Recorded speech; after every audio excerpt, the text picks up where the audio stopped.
Waalaikumsalam warahmatullahi taala wabarakatuh. Majlis merakamkan jutaan terima kasih kepada Kumpulan Aflik di atas persembahan yang telah disampaikan.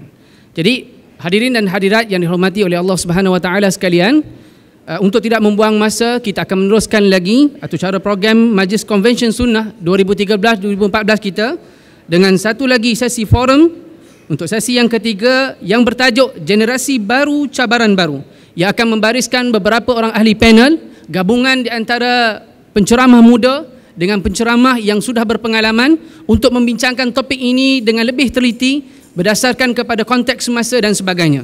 Jadi untuk tidak membuang masa, saya mempersilakan sahabat saya, Saudara Ezri Fahmi selaku moderator bersama dengan beberapa orang ahli panel yang berbahagia Al-Fadhil Ustaz Muhammad Zain, yang berbahagia Al-Fadhil Ustaz Muzairi Mustafa dan yang berbahagia Al-Fadhil Ustaz Tuan Badrul Hisham. Jadi untuk tidak membuang masa, majlis segala hormatnya mempersilakan.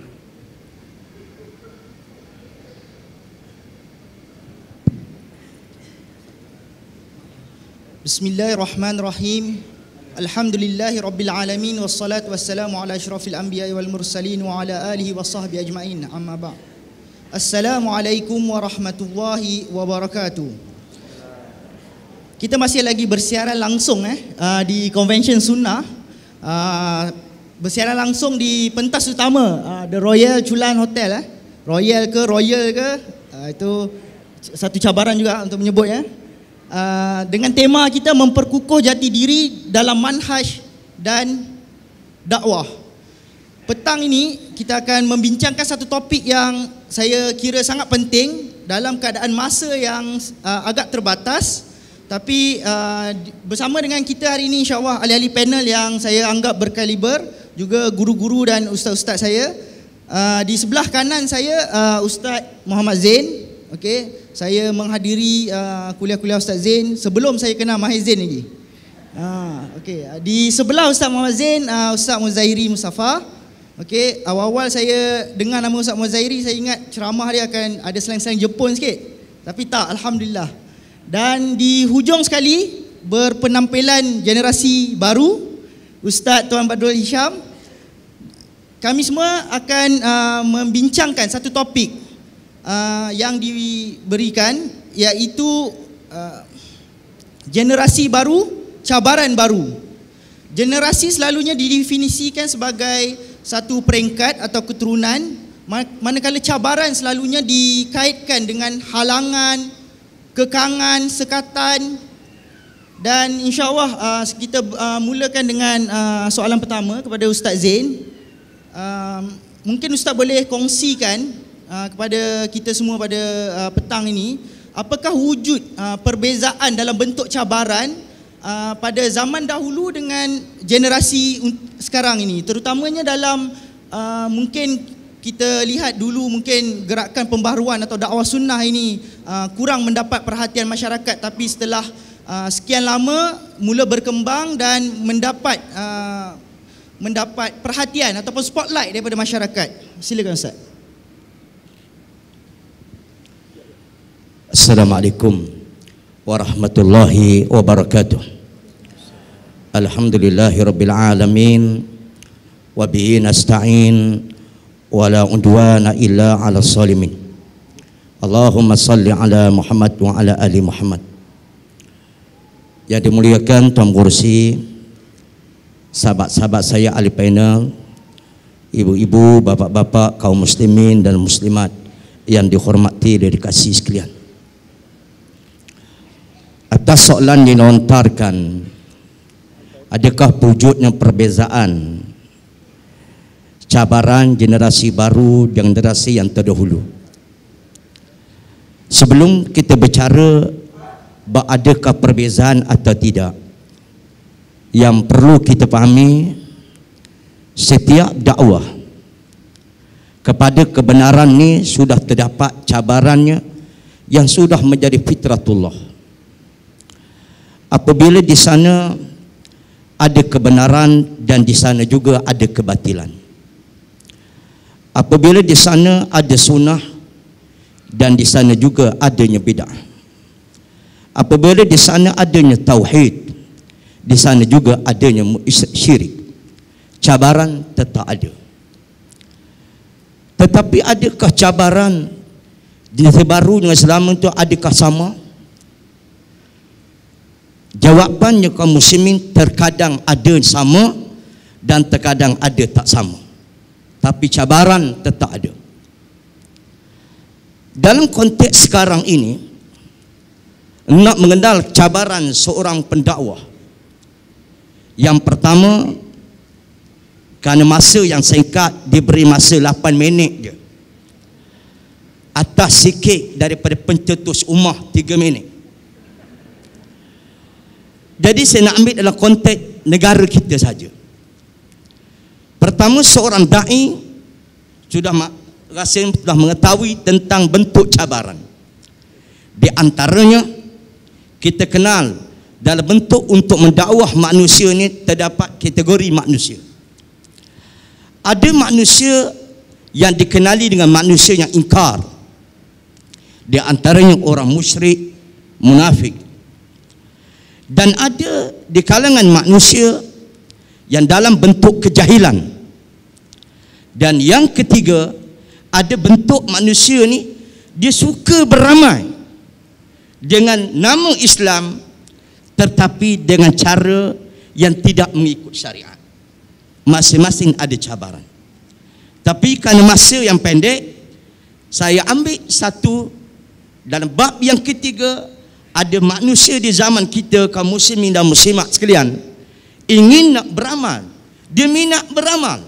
Bahkan minta maaf cakap, kalau nak dibandingkan orang yang faham sunnah, lebih hebat mereka beramal. Tapi caranya kadang-kadang tak kena. Dalam masalah ini cabarannya lain tak bukan kaum muslimin dan muslimat kalian, ialah pembukaan minda. Pembukaan minda. Kerana di sana terdapat kepahaman ketakasuban atau ta'assub yang mana tidak mau membuka minda. Ini salah satu daripada para pendai zaman sekarang kena menghadapinya, bagaimana nak membuka minda mereka.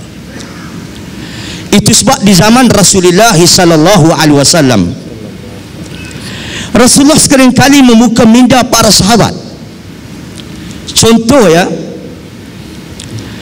ada kumpulan orang yang miskin datang berjumpa Nabi sallallahu alaihi wasallam. Mereka mengatakan, ya Rasulullah, nun di sana ahlu dusur, iaitu orang yang kaya. Mereka beramal seperti mana kami beramal. Mereka semayang seperti kami semayang, puasa seperti kami puasa, berjihad seperti mana kami berjihad. Tapi ya Rasulullah, mereka boleh pahala dari lebih pada kami. Kerana apa? Mereka boleh sedekah, kami tak boleh sedekah. Lalu Nabi sallallahu alaihi wasallam membuka minda para sahabat. Jangan menganggap sedekah itu dengan harta saja. Bukankah Nabi SAW berkata, kullu tahlilatin sadaqah wa kullu tasbihatin sadaqah. Bukankah tahlil itu sedekah, bertasbih itu sedekah, dan menyuruh perkara baik sedekah, dan menegah perkara munkar sedekah. Lalu akhirnya Nabi membuka minda sekali lagi. Kalau itu pun tak boleh buat, bukankah mendatangkan syahwat kamu pun sedekah? Para sahabat heran. Dia kata, ya Rasulullah, adakah mendatangkan syahwat pun sedekah juga? Tengok pembukaan minda. Nabi SAW orang yang bijak. Dia tak cakap dengan cara yang memalukan mereka. Dia tak kata anak ada berapa, cucu ada berapa, tak erti lagi buat tu. Lalu Nabi SAW mengatakan, bagaimana kamu mendatangkan syahwat kamu perkara yang haram? Fiha wizrun, adakah itu dosa? Iya. Maka itu sebabnya kamu dalam cabaran dakwah sekarang ini, yang pertama, seorang da'i dia kena pandai bagaimana hadaf dakwahnya mengikut kategori kepahaman manusia. Dan yang kedua, bagaimana cara menghadapi cabaran. Saya ambil dalam konteks zaman sekarang ni, kaum muslimin dan muslimat kalian pun tak silap zaman dulu. Kerana susah nak beramal dengan sunnah ni. Ada orang nak beramal tetapi kerana minda, pembukaan minda. Dan cabaran yang pertama dalam sesi ini ialah bagaimana para da'i, cabaran untuk mereka untuk minda, membuka minda di kalangan manusia, di kalangan orang ramai. InsyaAllah kalau minda ini faham betul tentang Islam, maka insya-Allah boleh tukar kepada perkara mendekati sunnah Nabi sallallahu alaihi wasallam. Wallahu a'lam. Terima kasih Ustaz Muhammad Zain. Ustaz bercerita tentang dakwah sunnah kalau tak ada cabaran dah memang lumrah, satu-satu gerakan ataupun cabaran itu akan hadir, okey, untuk dakwah sunnah. Ustaz juga cerita tentang minda, ketaksopan dan sebagainya. So saya pergi kepada Ustaz Muzairi, memandangkan Ustaz Muhammad Zain ada sentuh tentang cabaran yang memang wujud dalam dakwah sunnah ini sejak zaman Rasulullah SAW lagi. Mungkin Ustaz boleh kongsikan macam mana generasi baru sekarang ini nak menghadapi ataupun nak mengharungi cabaran-cabaran sedia ada pada generasi baru sekarang ini. Silakan Ustaz.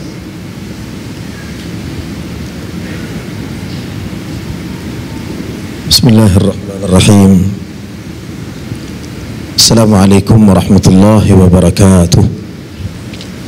Innal hamdalillah nahmaduhu wa nasta'inuhu wa nastaghfiruh wa na'udzu billahi min shururi anfusina wa min sayyiati a'malina. May yahdihillahu fala mudilla lahu wa may yudlil fala hadiya lahu. Ashhadu an la ilaha illallah wahdahu la syarika lahu wa ashhadu anna Muhammadan abduhu wa rasuluh. Amma ba'd. Yang dihormati, yang bahagia Tuan Pengerusi, Al-Fadhil Asatidah, ahli panel, tuan-tuan perempuan muslimin dan muslimat, mudah-mudahan kita semua dirahmati Allah Subhanahu wa taala. Allah Azza wa Jal dalam surah Yusuf, surah yang ke-12, dalam ayat 108, surah yang Allah Ta'ala sendiri sifatkan, nahnu naqussu alaika ahsanal qasas, kami kisahkan kepadamu sebaik-baik kisah. Allah Ta'ala kisahkan kisah Nabi Allah Yusuf, cubaan dan rintangan yang dia lalui hanya dalam kisah, hanya dalam surah Yusuf.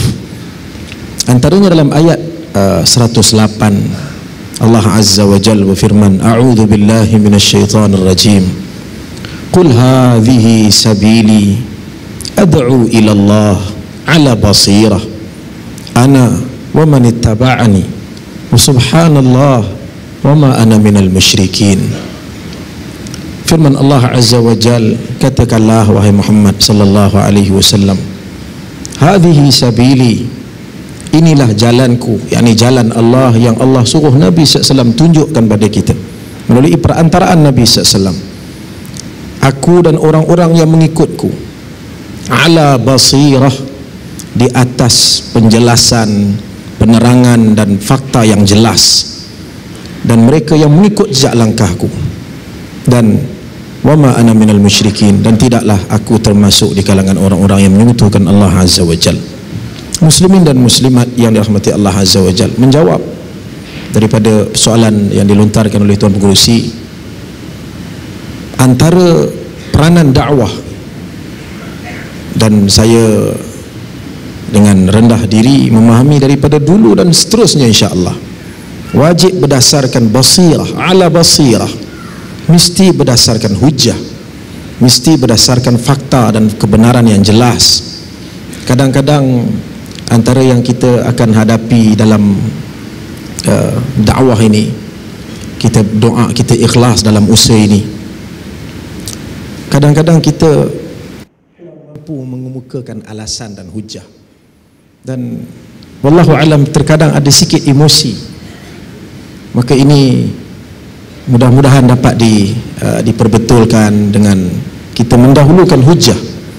Maksudnya bukanlah kita berharap kaum muslimin juga mesti hafaz dalil yang banyak, tapi sedikit sebanyak apa yang kita usaha untuk belajar, kita timbul ilmu, kita dengar, kita usaha untuk amati, Dan sekaligus kita berharap apabila kita berbahas antara generasi baru hari ini, ya, tidaklah kita kata dahulu tidak memerlukan hujah. Dahulu barangkali zamannya, namun hari ini kaum muslimin khususnya dan umat manusia secara umum memerlukan hujah. Maka kita seru sebagaimana Allah Ta'ala suruh Nabi SAW seru kaum muslimin ala basirah. Saya dan orang-orang yang mengikut saya, kata Nabi SAW, ku seru di atas hujah. Maka mudah-mudahan kita dahulukan dalil. Allah Azza wa Jalla juga melarang kita, wala taqfu ma laysa laka bihi ilm. Jangan kamu melakukan sesuatu yang kamu tidak ada pengetahuan tentangnya. Maka kalau dahulu kita semua, saya secara peribadi barangkali pernah tersilap. Di atas silapnya kita buat dulu, mungkin kita belum menyoal atau bertanya, adakah ini datang daripada petunjuk Rasul sallallahu alaihi wasallam? Maka Allah Ta'ala larang, inna sam'a wal basara wal fu'ad, kerana pendengaran, penglihatan dan jantung hatimu, kesemuanya itu kelak akan diminta untuk dipertanggungjawabkan. Karena mas'ula, akan minta dipertanggungjawab. Muslimin dan muslimat yang dirahmati Allah, maka itu satu yang saya nampak cabaran baru untuk hari ini. Kita semua, khususnya saya sendiri secara peribadi, doa pada Allah Azza wa Jal dan doa pada tuan-tuan perempuan juga, mudah-mudahan kita semua seru manusia di atas hujah yang benar. Yang kedua, Allah Azza wa Jal juga menggaris pandukan dalam surah An-Nahl ayat 33 sampai ayat 36. Allah Azza wa Jalla berfirman, ud'u ila sabili rabbik, seru, wa man ahsanu qawlan mimman da'a ila Allah, kata Allah. Dan tidak adalah perkataan yang paling baik, tidak ada dakwah yang paling baik, mimman da'a ila Allah, melainkan mereka yang menyeru manusia kepada jalan Allah Azza wa Jalla, mengajak manusia kepada mengesa, mentauhidkan Allah Azza wa Jalla, dan mengajak insan manusia ini mentaati dan menjauhi larangan Allah Azza wa Jalla. Quran kata, wa man ahsanu qawlan mimman da'a ila Allah wa amila salihah. Di samping kita seru, namun Allah Ta'ala tetapkan garis pandunya, kita juga turut melakukan amal saleh. Maka antara usaha dakwah yang ditunjuk ajar oleh Allah dan Rasul, di samping kita seru, kita sendiri buat dulu. Saya sendiri secara peribadi, wa amila salihah, seru dan sekaligus dia juga beramal saleh. Dan kita berharap kita termasuk di kalangan orang-orang yang muslimin. Dan kata Allah Azza wa Jal, wala tastawil hasanatu wala sayyi'ah, ayat 34. Dan tidaklah sama kebaikan dengan keburukan. Idfa' billati hiya ahsan, tolaklah keburukan yang menimpa kepadamu itu dalam cubaan dakwah ini dengan yang lebih baik daripada apa yang kamu terima. Maksudnya, kalau orang kata tak baik, kita tak boleh jawab tak baik. Kita mesti usaha jawab lebih baik. Maksud lebih baik ni bukan lebih baik kalau tak baik. Idfa' billati ahsan fa idza alladhi bainaka wa bainahu adawatun ka'annahu waliyyun hamim. Yang mana barangkali jika kamu bersikap demikian, antara kamu dan mereka tadi adanya permusuhan, dia boleh berubah menjadi teman yang rapat. Namun Allah Ta'ala juga menyebut, wa ma yulaqaha illa alladhina sabaru wa ma yulaqaha illa dhu hazzin azim. Dan tidaklah mereka yang mendapat semua ini, melainkan mereka yang telah dianugerahkan sabar yang tinggi. Dan tidaklah mereka yang mendapat ini semua, melainkan dia ada satu habuan yang besar daripada dunia dan sehingga ke akhirat. Muslimin dan muslimat yang dirahmati Allah, mudah-mudahan kita dalam usaha dakwah, kita seru, kita juga tunjukkan kita amal, kita tunjukkan kita amal. Mudah-mudahan adanya barakah dalam setiap ucapan yang kita sampaikan, ikhlas lillahi azza wa jal. Dan Allah Azza wa Jal juga suruh kita, apabila kita menyeru manusia, serulah manusia ke jalan Allah. Ud'u ila sabili rabbik, dalam surah yang tadi dalam surah Fussilat, kemudian kita sebut dalam surah An-Nahl, Allah Ta'ala menyebut yang tadi saya silap, dalam surah Fussilat, surah Fussilat ayat 33 sehingga 35. Namun dalam surah An-Nahl ayat 125, Allah Azza wa Jalla berfirman, ud'u ila sabili rabbik bil hikmah, serulah manusia ke jalan Tuhanmu dengan penuh bijaksana, wal mau'izah hasanah, dan dengan nasihat yang cukup baik. Wajadilhum billati hiya ahsan, inna rabbaka huwa a'lamu biman dhalla an sabili Sesungguhnya Allah Ta'ala lebih tahu siapa di kalangan kamu yang mendapat petunjuknya. Wa huwa a'lamu bil muhtadin, dan Allah lebih maha mengetahui siapa yang mendapat petunjuk. Muslimin dan muslimat, kadang-kadang kita usaha, tapi hanya Allah Ta'ala lebih tahu antara kita dengan dia, atau kita yang kita seru dengan orang yang kita seru, siapa lebih mulia di sisi Allah Azza wa Jal. Maka mudah-mudahan kita seru kaum muslimin dan muslimat dengan penuh kasih sayang, kerana kita tahu kita semua ingin berada di atas jalan ini, dan kita bersyukur kita dapat faham, dan kita doa dan kita usaha kaum muslimin yang lain juga sama-sama dapat faham, jauh daripada label-melabel dan seumpama. Kerana kata Allah, huwa a'lamu bil muhtadin, Allah lebih tahu siapa sebenar-benarnya yang mendapat petunjuk. Wallahu a'lam. Kesemua ini lebih kepada nasihat saya untuk diri saya sendiri, dan mudah-mudahan ada manfaat juga buat tuan-tuan perempuan, insya-Allah. Wallahu a'lam. Saya serah pada tuan pengerusi. Terima kasih Ustaz Mazairi.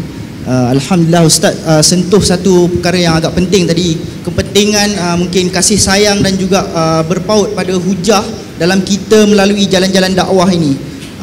Kalau kita boleh kata zaman sekarang ni masih ada ke yang pakai Friendster? Orang kata sekarang ni zaman MySpace, betul ke?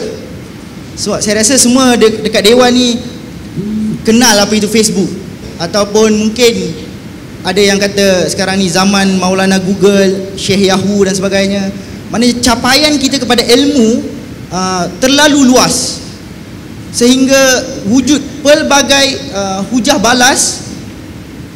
Jika kita nak kata kita bergantung pada hujah, setiap orang mampu berhujah, dan hanya melalui capaian mungkin Maulana Google ataupun Syekh Yahoo, seseorang terus jadi mujtahid mi Maggie. Dan mungkin Ustaz Tuan Badrul Hisham selaku generasi baru mungkin boleh berkongsi apa selaku generasi baru ini keperluan ataupun kepentingan persediaan intelek yang perlu generasi baru ada untuk mengharungi cabaran ataupun hujah-hujah dalam menyaring ataupun mungkin kita berhadapan dengan semua ini. Silakan Ustaz. Bismillahirrahmanirrahim. Assalamualaikum warahmatullahi wabarakatuh. Innal hamdalillah wassalatu wassalamu ala Rasulillah wa ala alihi wa ashabihi wa man tabi'ahu bi ihsani ila yaumiddin. Amma ba'du. Terima kasih akhi moderator yang saya hormati, asatidzah, rakan panelis, para masyayikh, seluruh peserta konvensyen muslimin muslimat rahimakumullah. Alhamdulillah, kita ucap syukur pada Allah kerana Allah masih lagi bagi kita peluang untuk bersama-sama dalam majlis yang sebegitu baik. Saya juga ingin ambil kesempatan kepada pihak untuk mengucapkan terima kasih banyak-banyak kepada pihak penganjur kerana memberikan peluang untuk saya berada dalam majlis yang sebegitu indah ini. Kalau ingat dulu kali pertama saya sertai konvensyen ialah 2 tahun lepas ketika di IQ, yang mana suasananya agak berbeza, yang mana tidak memerlukan saya berpenampilan sebegini. Tapi kali ini disebabkan berubahnya lokasi dan masa, maka saya terpaksa memilih busana yang begini. Tidak ada apa sebarang malafide, bukanlah untuk menunjuk saya ni lebih muda berbanding orang lain, tapi hanya untuk address isu situasi yang tepat. Baik, seperti mana sebelum saya jawab soalan akhi moderator, kita katakan convention ini merupakan satu medan yang sangat baik, terutamanya untuk kita pertama sekali merapatkan hubungan sesama kita, untuk kita sama-sama duduk bersuai kenal, menambahkan balik kita punya ikatan sesama kita. Dan medan convention ini juga sepatutnya dan seharusnya dijadikan sebagai medium yang terbaik untuk kita muhasabah atau kita menilai semula gerakan kita, usaha dakwah kita selama ini, untuk kita memperkukuhkan gerak langkah dan tapak kaki kita dalam manhaj sunnah nabawiyah ini. Baik, soalan daripada akhi moderator tentang masalah bagaimana untuk kita mengadakan persediaan untuk menghadapi cabaran dalam arus dakwah semasa. Betul ke soalan macam tu? Sebab soalan panjang pun, anda pun tahu pun nak faham, tapi belahlah.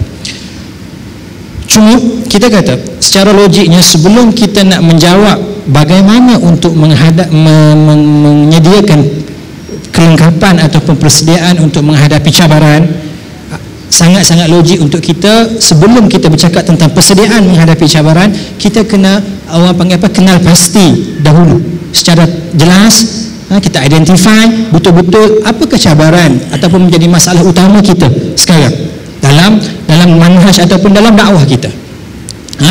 Macam akhir moderator sebut tadi tentang bagaimana berkembang pesatnya teknologi. Berkembang pesatnya teknologi sekarang dengan adanya Google, dengan adanya YouTube, dengan adanya sebagai banyak yang mungkin yang ada dalam dunia kita sekarang tentang wasilah-wasilah ataupun media-media untuk kita mendapatkan maklumat. Maka untuk poin itu, untuk setakat itu, saya ingin memberikan pandangan saya bahawasanya betul, kita kata betul bahawasanya ini merupakan satu benda yang baik yang patut kita celebrate, yang patut kita raikan dengan kehadiran-kehadiran orang panggil apa, teknologi-teknologi baru dalam usaha kita untuk mengembangkan dakwah kita. Satu benda yang kita tak dapat nafikan. Tapi kita kata juga bahawasanya benda yang sebegini sepatutnya di-celebrate ataupun diraikan dengan penuh cautious, dengan penuh hati-hati, kerana dia juga boleh dan bahkan telah pun menjadi satu orang panggil apa, racun ataupun satu benda yang orang panggil penyebab kepada masalah-masalah yang berlaku pada hari ini. Suatu kita tengok, kalau kita tengok pada sejarah, bagaimana perkembangan ilmu yang berlaku dalam sejarah Islam ketika mana selepas mana zaman Nabi kita SAW berpindah kepada zaman para sahabat, para tabi'in, kita tengok kemunculan para a'immah kita pada zaman Abbasiyah. Kalau kita tengok dalam sejarah, tuan-tuan boleh tengok secara mudah dalam Madkhal, dalam buku Syekh Karim Zaidan diceritakan dengan cara yang baik, sangat teratur. Kita kata bagaimana satu zaman berkembangnya ilmu. Semua orang pakat rajin, walaupun kita kata yang ada 2-3 nama je yang popular, tapi semuanya rajin dalam menuntut ilmu dan memperkembangkan ilmu-ilmu. Ijtihad sangat berlaku, sangat pesat. Orang panggil apa, wacana ataupun perbincangan ilmu menjadi satu trend yang sangat-sangat disukai pada ketika itu, hatta di peringkat khalifah dan peringkat istana. Tetapi bila mana berkembangnya benda ni pada satu tahap yang lebih tinggi, ilmu-ilmu ini dibukukan, disebarkan, ditatapi secara meluas oleh orang, maka kita boleh melihat satu zaman di mana berubahnya daripada kerajinan ataupun kemeriahan dalam menuntut ilmu, maka dia menjadi kerajinan untuk hanya menukilkan ataupun hanya untuk cerita apa yang orang dulu buat tanpa kita ada apa-apa peranan dalam bidang tersebut. Maka kita kata dengan berubahnya masa, dengan berkembangannya teknologi, benda itu ada kebaikannya. Ilmu itu dapat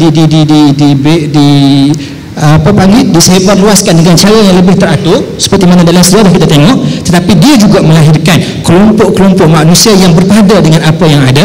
Dan kalau kita tengok pada zaman kita sekarang, yang lebih teruk lagi, dia muncul kalangan kita, di kalangan kita yang mana dia memerangi dengan anggapan bahawa dia memerangi taklid, dia memerangi ikut buta, dia memerangi semua benda-benda yang dikatakan sebagai ta'assub madhabi.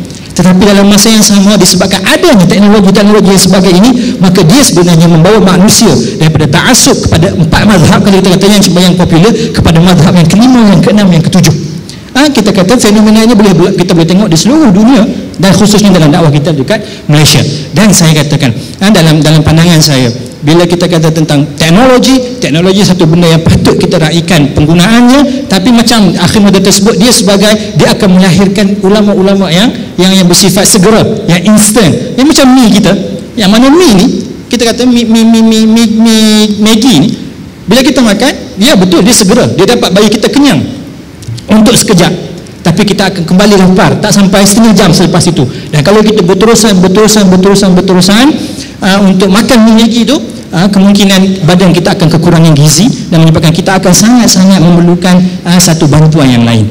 Jadinya saya kata cabaran, untuk kita identify cabaran, kita kata ada 2 saya nampak kat sini. Satu, cabaran terhadap individu, yang mana kita dah sentuh secara tak langsung. Individu yang intima ataupun yang bersama dengan gerakan ni, dia merasakan bahawasanya dialah yang memegang panji sunnah satu-satunya dia, tanpa orang lain. Menyebabkan dia rasakan siapa-siapa yang bersalahan dengan dia, maka benda tu bukan daripada kalangan kami. Seolah-olah dunia ini hanya ada hitam dan putih. Kita kata, dan itu satu fenomena yang memang banyak berlaku. Dan yang paling sedih sekali, ada pihak yang merasakan inilah yang diajar oleh salaf ataupun dakwah manhaj dekat Malaysia, maka dia cuba untuk pergi ke tempat lain dengan tujuan untuk menjadi munsif ataupun menjadi orang yang adil, kerana baginya berada dalam jemaah ni tidak mampu menjadikan dia seorang yang mu'tadil. Maka dia akan pergi ke satu lagi area yang mana dia mula bercakap tentang sunnah dan sebagainya, tapi dengan pendekatan dan approach yang sangat berbeza dengan sepatutnya yang berlaku bila mana seseorang itu berpegang teguh dengan manhaj nabawiyah. Kita boleh tengok sekarang ustaz-ustaz kita, para masyayikh kita yang dulu bersama dengan kita, tapi disebabkan ketidakpuasan hati dia terhadap apa yang berlaku dalam manhaj kita, dia pergi ke tempat lain, dia buat dengan cara yang lain, maka bermulalah pengajian hadis, pengajian pemberian sanad, bermula dengan sanad sama hadis, kemudian berpindah pada sanad serban, kemudian berpindah pada sanad tasbih, dan kemungkinan akan ada namanya lagi sanad tali pinggang, stokin dan sebagainya. Kita tak tahu. Tapi kita kata kesan daripada apa? Kesan daripada sikap yang ada dalam ni yang patut kita betulkan, pertama. Dan kemudian dari sudut manhaj, kita katakan masalah yang ada ialah seperti mata juga segala manusia yang membina manhaj ataupun jemaah, cabaran yang ada di kalangan kita adalah kita terlalu, orang panggil apa, ghairah untuk menyebab manusia kembali kepada ajaran yang sebenar. Kita yakin bahawasanya apa yang kita buat mendapati dengan Al-Quran, dengan sunnah, maka kadang-kadang kita terlajak, kita rasa macam tak boleh, kita kena paksa juga manusia untuk berada dalam jemaah kita, kerana kalau dia luar jemaah kita, pasti dan pasti dia akan tertolak. Dan bila mana ada kegairahan dalam hati kita yang sebegitu rupa, kita akan mudah untuk mengeluarkan kata-kata yang tak berapa enak untuk didengar di kalangan manusia. Sebab tu saya sangat tertarik dan saya setuju dengan akhi Syahiri tadi bila mana dia sebut dalam surah Al-An'am, Allah Subhanahu wa taala sebut wala tasubbul ladzina yad'una min dunillah fa yasubbullaha adwan bighairi ilm.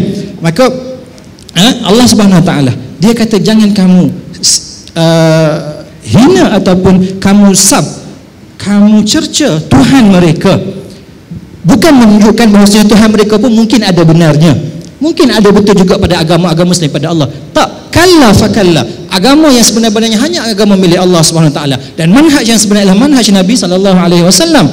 Tapi kita kata saya seorang yang dapat nota. Masa tamat.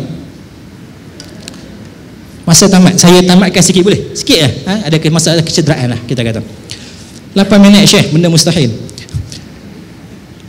Kita kata isu kita sekarang ni bukan isu kebenaran, bukan siapa yang betul siapa yang salah, tapi bagaimana tindakan kita akan menyebabkan dakwah kita diperangi. Seperti mana Allah larang kita memerangi dakwah kafir itu dengan sebegitu rupa, kerana apa? Kesannya akan kembali kepada agama Allah Subhanahu wa taala. Sebab tu kita dalam tafsir tu Ibnu Katsir sebut benda ni berkaitan dengan sadul dzari'ah. Kadang-kadang benda tu memang harus masalah tahzir orang, contohnya masalah tahzir, masalah kita kata orang ni salah, kadang-kadang diperlukan, kita tak nafikan, tapi kita kena ingat semua benda tu hanya boleh digunakan bila mana ada maslahah rajihah. Sebab tu ulama-ulama sebut ma muni'a saddan li dzari'atin ubiha limaslahatin rajihatin. Kita kata hanya benda-benda maslahah rajihah saja yang dapat membenarkan tindakan-tindakan kita untuk bercakap dalam nada yang agak keras ataupun harsh ataupun yang kalau tidak kita perlu kembali kepada biasa. Dan saya akan gunakan penggulungan nanti untuk jawab soalan tadi, sebab saya tak sempat nak jawab soalan. Dia kata apa cara kita, saya hanya identify masalah dulu, InsyaAllah kita akan jawab lepas. InsyaAllah. Terima kasih banyak Ustaz. Segak jawapan tu, sama macam cara Ustaz memperagakan busana. Saya rasa saya mohon masa kecederaan sikit. Kalau main bola pun ada masa kecederaan, apatah lagi majlis ilmu kan. Saya rasa saya bagi masa mungkin dalam masa 2 minit untuk setiap ahli panel untuk berkongsi tentang tips-tips, sebab saya dengar tadi boleh jadi semua ahli panel kata tentang cabaran itu sesuatu yang tak boleh dielakkan, seolah-olah menjadi kewajipan untuk menghadapi cabaran. Kata pepatah, kalau tak nak dilambung obat jangan berumah di tepi pantai kan. Mungkin ahli-ahli panel boleh berkongsi dengan para hadirin semua tentang apa tips-tips ataupun bagaimana kita nak menghadapi cabaran dalam dakwah-dakwah, dalam masa dakwah yang mendatang ni, insya-Allah. Ustaz, silakan. Terima kasih. Kesimpulan yang ringkas dalam bentuk dakwah dan cabaran ini ada seorang ulama ahli hadis Pakistan yang terkenal yang bernama Syekh Badiuddin As-Sindi. Tak silap saya, sahabat saya Syekh Wazali Tahir dia kenal. Syekh Badiuddin menakalkan dalam satu siri pengajian dalam bentuk dakwah ni daripada perkataan ulama yang tersuhur, iaitu Syekh Abdullah bin Mubarak. Dia mengatakan bahawa kehidupan manusia ini untuk kejayaan dunia dan akhirat dia tak dapat tidak menghadapi 5 pasal. 5 pasal. Yang pertama, dia kena ada ilmu. Yang kedua, pasal yang kedua, kalau nak berjaya sudah ada ilmu, dia kena beramal. Yang ketiga, beramal pun tidak berjaya melainkan adanya ikhlas. Ikhlas pun tak berjaya melainkan dia menyampaikan ilmu yang ada. Dan menyampaikan ilmu pun tidak berjaya kecuali dia sabar dalam menghadapi kerenah dalam menyampaikan ilmu. Bila ada 5 pasal itu, insya-Allah manusia boleh berjaya. Dan yang kedua, bagi seorang yang berjaya dalam dakwah ini menegakkan sunnah, maka kena ada ikut garisannya. Kena ambil sunnah itu, jangan jalan seluruhannya. Jangan sekadar nak berjaya ikut sunnah atas dasar yang kecil, atas benda yang kecil, yang lain pula tak sunnah. Sekadar nak semayang letak atas dada sunnah, nikah kahwin jadi punah. Dia tak akan berjaya dalam bab itu. Sebab Islam ada asas amar makruf nahi munkar, dan itu asasnya. Kalau sunnah pun nak ambil, yang tak sunnah pun nak beramal juga, dia tidak akan berjaya. Itu sebab kesimpulan yang terakhir dinyatakan oleh seorang penyair yang terkenal di Pakistan yang bernama Maulana Iqbal. Dia berkata, Rosen or zulumat ek zamani mein barabar nahi sakta hai. Ini yang power sekali ni. Rosen और जुलुमत एक जमाने में बराबर नहीं सकता है, काफिर और ईमान एक जामे बराबर नहीं सकता है. Kekufuran dan keimanan dalam satu batang tubuh diri, dia tak boleh duduk sekali. Maksud dia, Rosen al-zulumat az-zamanime, cahaya dan kegelapan dalam satu keadaan, dia tak boleh duduk sekali. Kalau kita nak cahaya, duduk dalam cahaya. Nak gelap, duduk dalam gelap. Nak sunnah, pegang betul sunnah itu. Jangan dalam sunnah tu ada juga buat perkara yang tidak sunnah. Dan kafir or iman ek jami barabar nahi sakta hai. Kekufuran dan keimanan dalam satu jiwa, dia tak boleh duduk sekali. Sebagaimana firman Allah Ta'ala, "Man syaa'a falyu'min wa man syaa'a falyakfur." Bangsa pun nak beriman, beriman. Bangsa pun nak kufur, kufur. Jadi kesimpulannya, kena ingat kaum muslimin. Yang pertama kata Abdullah Mubarak, kena ada ilmu. Lepas tu kena beramal dengan ilmu. Kena ikhlas tentang apa yang kita buat. Lepas tu sampaikan ilmu kita itu. Dan kena ingat yang terakhir, dalam menyampaikan dakwah ini, kena sabar dengan kerenah, cabaran yang semasa ini, barulah berjaya seorang itu. Wallahu a'lam. Bismillah, salatu wassalamu ala rasulillah. Terima kasih Tuan Pengerusi, sahabat-sahabat panel. Saya ingat masa 2 minit seorang. Wallahu a'lam. Wallahu a'lam. Al-Imam Syafi'i, Abu Abdullah Muhammad ibn Idris Syafi'i rahimahullah, tokoh, salah seorang tokoh besar di kalangan ahli sunnah, imam jalil, imam kita ahli sunnah, tokoh yang lahir pada tahun 150 Hijrah, meninggal pada tahun 204 Hijrah. Al-Imam Syafi'i, antara perkataan yang menarik ungkapan beliau, banyak ungkapan-ungkapan beliau yang Masya Allah memberi sumbangan besar pada kita semua. Kata Imam Syafi'i, "Ma jadaltu ahadan illa tamannaitu ay yazharallahu al-haqqa ala lisanih." imam yang jalil, imam yang mulia. Kata Imam Syafi'i, tidaklah pernah aku berhujah atau berdebat dengan seseorang, melainkan aku berharapkan Allah menzahirkan kebenaran di atas lisannya. Dia tak minta supaya akulah yang nampak betul, kerana cintakan kebenaran, bukan mesti siapa betul siapa salah. Bahkan dengan penuh rasa rendah diri, tawadhu' imam, aku harapkan Allah menzahirkan kebenaran di atas lisannya supaya saya boleh mengikut kebenaran itu. Berbeza dengan wallahu alam, kita semua wallahu alam, kadang-kadang kita merasakan kita mesti betul. Wallahu alam, seperti yang Allah Ta'ala sebut dalam surah An-Nahl, huwa a'lamu biman dhalla an sabilih, sebenar-sebenarnya Allah lebih tahu siapa yang sesat di jalannya. Wa huwa a'lamu bil muhtadin, dan Allah itulah yang lebih tahu siapa yang benar-benar mendapat petunjuk. Kita runsing akan perkara ini. Mudah-mudahan pertemuan seperti ini membuatkan kita insaf, seperti mana nasihat Ustaz Zain dan juga sahabat saya Tuan Badrul. Saya sebagai pergulungan seminit, saya minta ingin menasihatkan diri saya khususnya, dan mudah-mudahan bermanfaat pada tuan-tuan perempuan. Allah Azza wa Jal dalam surah Ali Imran ayat 159, Allah berfirman, a'udzu billahi minasyaitonir rajim, fabima rahmatin minallahi lintalahum walau kunta faddan ghalizal qalb lan faddu min hawlik fa'fu anhum wastaghfir lahum washawirhum fil amr fa idza azamt fatawakkal 'ala Allah innallaha yuhibbul mutawakkilin. Firman Allah Azza wa Jal, fabima rahmatin minallah, kalaulah bukan kerana limpahan cucuran rahmat Allah Azza wa Jal kepadamu wahai Muhammad sallallahu alaihi wasallam, lintalahum, tidaklah kamu bersikap lunak dengan mereka atau lemah lembut dengan mereka, yakni di kalangan kepada sahabat-sahabatmu dan pengikut-pengikutmu. Kata Allah, kalau bukan rahmat Allah yang melimpah ruah, engkau tidak dapat bersikap lemah lembut dan lunak dengan mereka. Dan kata Allah sebaliknya, walau kunta faddan ghalidhal qalb, sekiranya kamu juga fazzan, bersikap kasar, ghalidhal qalb, dan keras jantung hatimu. Kasar kita dalam penyampaian, kasar kita dalam kita mencegah, dan demikian kita keras hati, sukar memaafkan.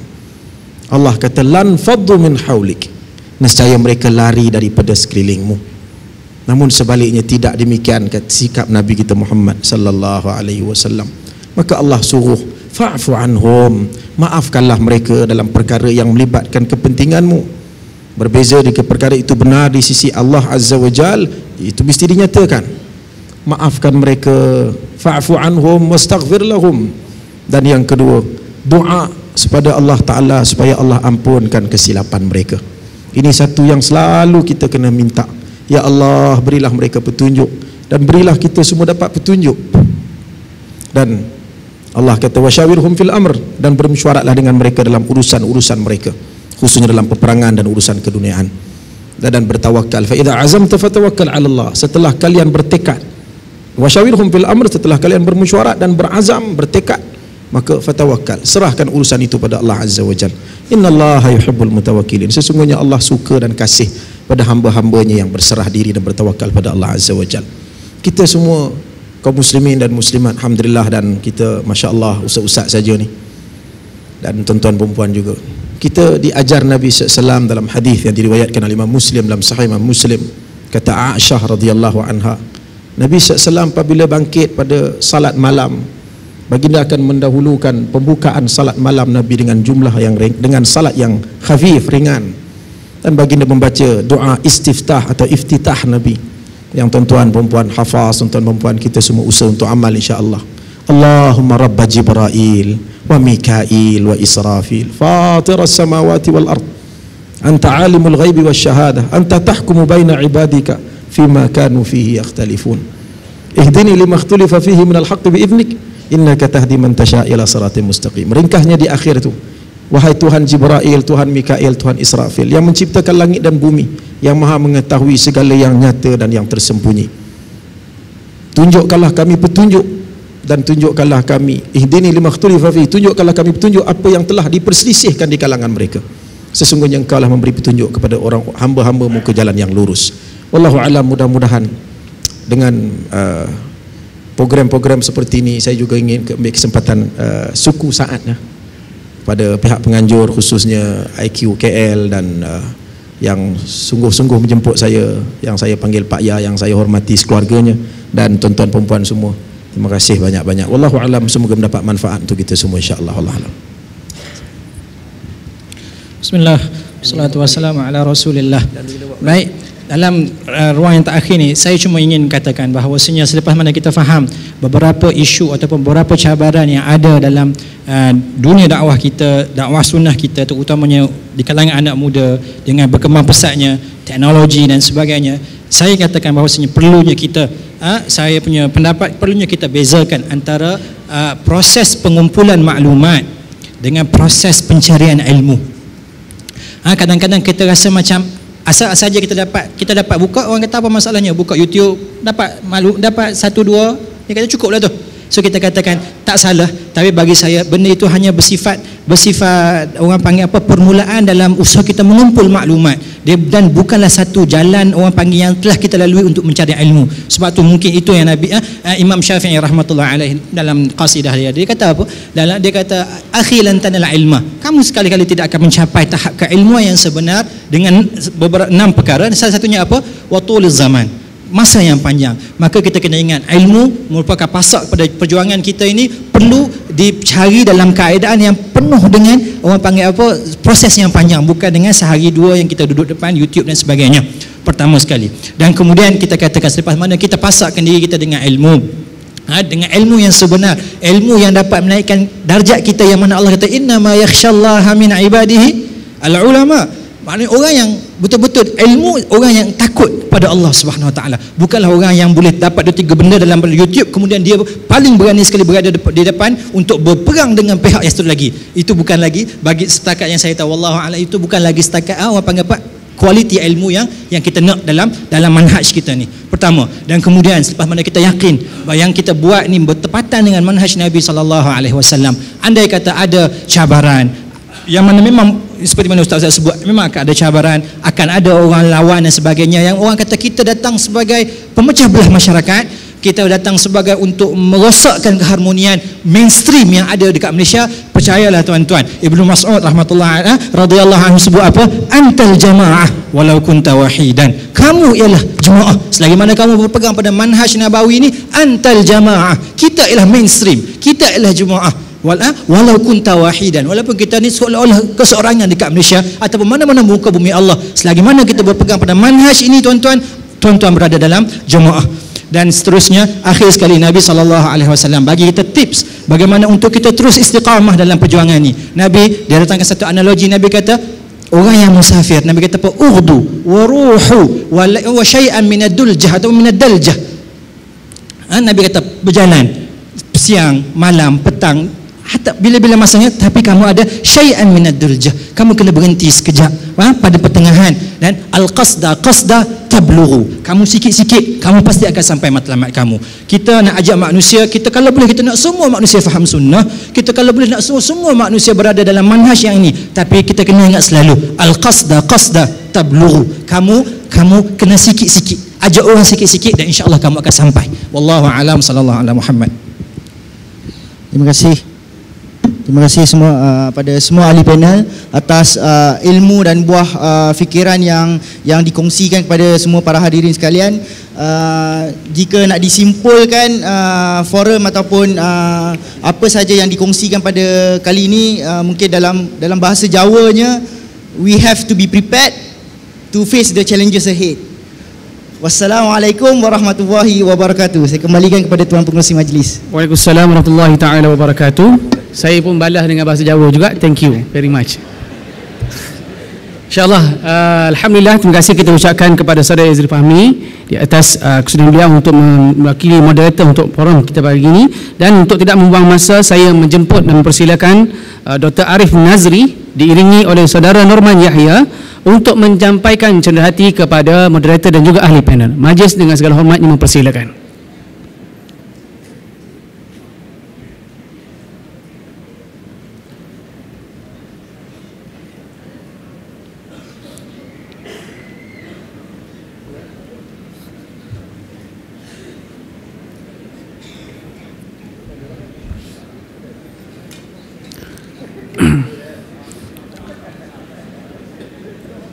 Okay, yang pertama saya menjemput dan mempersilakan Saudara Azif Fahmi selaku moderator.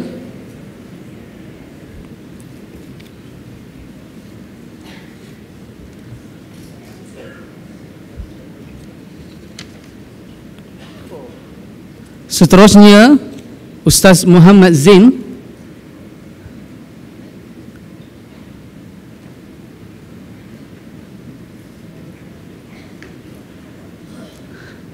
Dan ahli panel yang kedua Ustaz Muzairi Mustafa. Dan ahli panel yang terakhir Ustaz Tuan Badrul Hisham.